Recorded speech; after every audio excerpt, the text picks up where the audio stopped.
നമസ്കാരം. കഴിഞ്ഞ ദിവസം ഒരു പ്രമുഖ ചാനലിൽ ഹിന്ദു ഐക്യവേദിയുടെ വിജി തമ്പി, ഡയറക്ടറായിട്ടുള്ള വിജി തമ്പി, സിനിമ സംവിധായകൻ കൂടെയുള്ള വിജി തമ്പി വളരെ ഗൗരവതരമായ ഒരു ആരോപണം ഉന്നയിക്കുകയുണ്ടായി. അത് ആരോപണമാണ് എന്ന് അങ്ങനെ പറയാൻ പറ്റില്ല. അദ്ദേഹത്തിന് കൃത്യമായ തെളിവുകൾ ഉണ്ടെങ്കിലായിരിക്കുമല്ലോ പറയുന്നത്. കാരണം വിജി തമ്പിയെ പോലൊരാൾ സമൂഹത്തിൽ വളരെ ഉന്നത സ്ഥാനത്ത് നിൽക്കുന്ന ഒരു സെലിബ്രിറ്റി അല്ലെങ്കിൽ ഒരു സംവിധായകൻ, ഹിന്ദു ഐക്യവേദി പോലുള്ള ഉത്തരവാദിത്തപ്പെട്ട ഒരു സംഘടനയുടെ പ്രചാരകൻ, ഭാരവാഹി, എന്തെങ്കിലും പറയുമെന്ന് നമുക്ക് ആലോചിക്കാൻ കഴിയില്ല. അദ്ദേഹം പറഞ്ഞത്, ഒരു സിനിമാ നടി കേരളത്തിൽ, പ്രത്യേകിച്ച് നടി വിവാഹിതയാണെന്നോ അഥവാ വിവാഹം കഴിച്ചെങ്കിൽ കുടുംബമില്ലാതെ നിൽക്കുന്നു, ആ അർത്ഥത്തിൽ പറഞ്ഞു. ഇപ്പൊ ഏകയാണെന്നുള്ള അർത്ഥത്തിലാണ് പറഞ്ഞത്. അതിന് വിവാഹിത ആവാത്ത ആളാണോ? ഒത്തിരി നടിമാരുണ്ട് പ്രശസ്തരായിട്ടുള്ള, പിന്നെ വിവാഹം കഴിച്ച് മാറി നിൽക്കുന്ന, കുടുംബജീവിതത്തിൽ നിന്ന് ഡൈവോഴ്സായൊക്കെ നിൽക്കുന്ന ഒത്തിരി പേരുമുണ്ട്. അപ്പൊ ഇതിലേതാണ് ഉദ്ദേശിച്ചതെന്ന് അദ്ദേഹം കൃത്യമായി പറഞ്ഞില്ല. പക്ഷെ ഒരു കാര്യം അദ്ദേഹം പറഞ്ഞു, 100 കോടി രൂപയാണ് മതം മാറ്റത്തിന് വേണ്ടി ഒരു പ്രത്യേക ഇസ്ലാം മതത്തിലേക്ക്, മുസ്ലിം മതത്തിലേക്ക് പോകുന്നതിനുണ്ട് 100 കോടി രൂപയാണ് ഓഫർ ചെയ്തിരിക്കുന്നതെന്ന് അദ്ദേഹത്തിന് കിട്ടിയിട്ടുള്ള വിവരമാണ്. ചിലപ്പോൾ ഫാൾസ് ന്യൂസ് ആയിരിക്കും, അത് ഫേക്ക് ന്യൂസ് ആയിരിക്കും. ഇതുപോലെ കേരളത്തിൽ കറങ്ങിയ മറ്റൊരു പ്രധാനപ്പെട്ട വാർത്തയായിരുന്നു, മാധവിക്കുട്ടി എന്ന എഴുത്തുകാരിയെ അബ്ദുൾ സമദ് സമദാനി MP മുമ്പ് ഇതുപോലെ, അത് 100 കോടിയുടെ അല്ല, വലിയ കോടിക്കണക്കിന് രൂപയുടെ കഥയാണ് കേൾക്കുന്നത്. ഇതിനെ സംബന്ധിച്ച് CPIയിൽ നിന്ന് തെറ്റിപ്പിരിഞ്ഞ അല്ലെങ്കിൽ പാർട്ടിയുമായി വിട്ട അഹമ്മദ്, അദ്ദേഹം ഇപ്പോൾ ധാരാളമായി ചാനലുകളിൽ ഒരു സോഷ്യൽ ഇൻഫ്ലുവൻസറാണ്, ധാരാളമായി ചരിത്രവും മറ്റു കാര്യങ്ങളൊക്കെ പറയുന്ന ഒരു വ്യക്തിയാണ്. എല്ലാ ചാനലുകളിലും യൂട്യൂബിലൊക്കെ വളരെ പ്രസിദ്ധനാണ് അദ്ദേഹം, അഹമ്മദ് വന്ന് ഇതിനെക്കുറിച്ച് വളരെ കൃത്യമായി ചില ഡേറ്റകൾ സഹിതം ചിലയിടത്ത് പ്രസംഗിക്കുകയുണ്ടായി. അത് യൂട്യൂബിൽ അവൈലബിൾ ആണ്. അപ്പൊ എന്തുകൊണ്ട് മാധവിക്കുട്ടിയെയും ഈ സിനിമാ നടിയൊക്കെ മാറ്റുന്നതിന് ഇത്രയും കോടി രൂപ കൊടുക്കുന്നു എന്നുള്ളതാണ് എന്നെ പോലുള്ളവർ അതിശയിപ്പിക്കുന്നതും ഈ വീഡിയോയ്ക്ക് ഒരു ആധാരവും. സാധാരണ ആളുകൾക്ക് ഇന്ത്യൻ ഭരണഘടന അനുസരിച്ച് ഇഷ്ടമുള്ള മതത്തിൽ വിശ്വസിക്കാം, മതത്തിൽ വിശ്വസിക്കാതിരിക്കാം. ഇഷ്ടമുള്ള ജാതിയിൽ അങ്ങനെ മാറാറില്ല. ഈഴവർ മാറി നായരാവുന്നു, നായർമാർ അങ്ങനെ മാറാറില്ല. മതമാണ് പ്രധാനമായിട്ട് മാറ്റം നടക്കുന്നത്. ക്രിസ്ത്യ മതത്തിലുള്ളവർ ഇസ്ലാം മതം സ്വീകരിക്കുന്നു, ഇസ്ലാം മതത്തിലുള്ളവർ ഹിന്ദു മതം സ്വീകരിക്കുന്നു, ഹിന്ദു മതത്തിലുള്ളവർ ഇസ്ലാം മതം സ്വീകരിക്കുന്നു, ക്രിസ്തു മതം സ്വീകരിക്കുന്നു. അങ്ങോട്ടും ഇങ്ങോട്ടും എല്ലാവരും സ്വീകരിക്കാറുണ്ട്. അവരവർക്കുണ്ടാകുന്ന അനുഭവങ്ങളുടെയും ദുഃഖങ്ങളുടെയും പ്രയാസങ്ങളുടെയും സന്തോഷങ്ങളുടെയും ആനന്ദത്തിൻ്റെയും പരസ്പര ബന്ധത്തിൻ്റെയും പരിചയത്തിൻ്റെയും ഒക്കെ പുറത്ത് ആർക്കും ഏത് മതവും എപ്പോഴും സ്വീകരിക്കാം. അതിനൊരു തടസ്സമല്ല. ഇവിടെ മതത്തിൽ വിട്ടുപോകാം. ഇനി ഒരു മതം സ്വീകരിച്ചു എന്ന് വിചാരിച്ച് എപ്പോഴും അതിൽ നിൽക്കണമെന്നില്ല. ഇന്നിപ്പോൾ ഞാനൊരു മതം സ്വീകരിച്ചു, എൻ്റെ മതം, ഞാൻ ജനിച്ച മതം വിട്ട് മറ്റൊരു മതത്തിലേക്ക് പോയി, 2 ദിവസം കഴിയുമ്പോൾ എനിക്ക് വന്ന് അതിനല്ല നല്ലത്, അതിനേക്കാൾ നല്ലത് മറ്റേ വേറൊന്നാണ്, അതിലേക്ക് പോയി. എല്ലാം നോക്കി ഇനി ഞാൻ മതമൊന്നുമില്ല, ഞാൻ മതനിരാസനാണ്, ഒരു മതവും എനിക്കില്ല, ഞാൻ യുക്തിവാദിയാണ് എന്ന് പറയാം. പക്ഷെ എന്തുകൊണ്ട് സെലിബ്രിറ്റികളെ ഫോക്കസ് ചെയ്യുന്നു?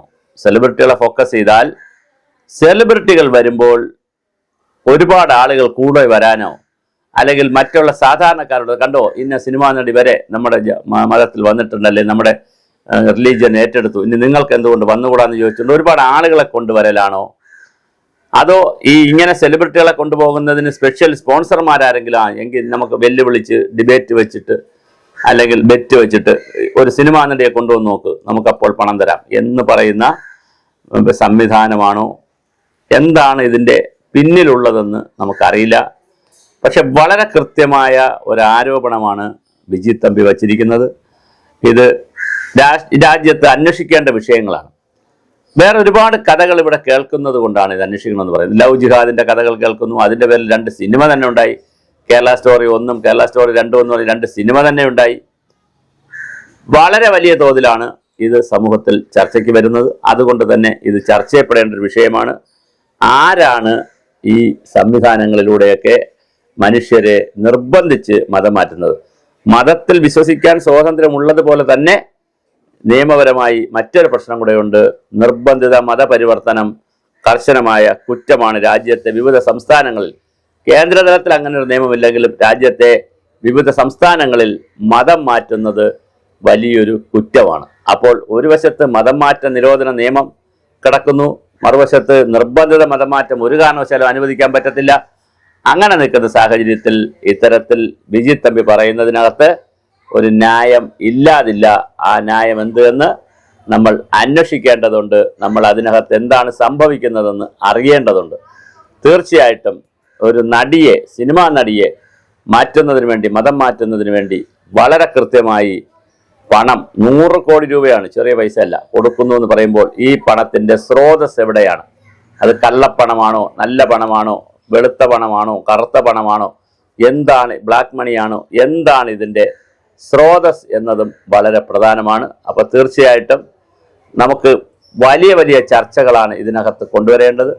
ഇത് പരിശോധിക്കപ്പെടേണ്ട വിഷയമാണ്, അവിടെയാണ് പ്രധാന കാര്യം. അപ്പോൾ തീർച്ചയായിട്ടും ഇത് വളരെ വലിയ തോതിൽ പരിശോധിക്കപ്പെടണം. ഇനി പരിശോധിക്കപ്പെടണം എന്ന് പറയുമ്പോൾ തന്നെ അതൊരു വിവാദത്തിലേക്ക്, തർക്കത്തിലേക്ക്, ഇത്തരം കാര്യങ്ങൾ വരുമ്പോൾ ഏറ്റവും ആദ്യം പ്രതികരിക്കേണ്ടതും അല്ലെങ്കിൽ ആദ്യം അതിനെ തടസ്സപ്പെടുത്തേണ്ടതും, നിർബന്ധിത മതപരിവർത്തനമൊക്കെ ഉണ്ടെങ്കിൽ അതിനെ തടസ്സപ്പെടുത്തേണ്ടതുമൊക്കെ അതാത് സമുദായങ്ങളിലുള്ളവർ തന്നെയാണ്.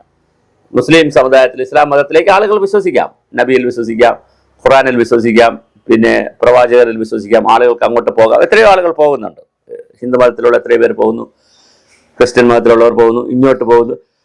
തീർച്ചയായിട്ടും പോകാം. പക്ഷെ പോകുമ്പോൾ നിർബന്ധിതമായി പണം കൊടുത്തും പ്രേരിപ്പിച്ചും സ്ഥാനം കൊടുക്കാൻ, ഇപ്പോൾ നമ്മൾ TCS കണ്ടതാണ്. TCS ജോലി കൊടുക്കാന്ന് പറയുന്നു, പീഡിപ്പിക്കുന്നു, കൊന്നുകളയുമെന്ന് പറയുന്നു. അങ്ങനെ ഒത്തിരി ഭീഷണിയുടെയും ഭീതിയുടെയും ഒക്കെ നിഴലിൽ നിർത്തിക്കൊണ്ടുള്ള മതം മാറ്റം നമുക്ക് ഒരു സാഹചര്യത്തിലും അനുവദനീയമല്ല.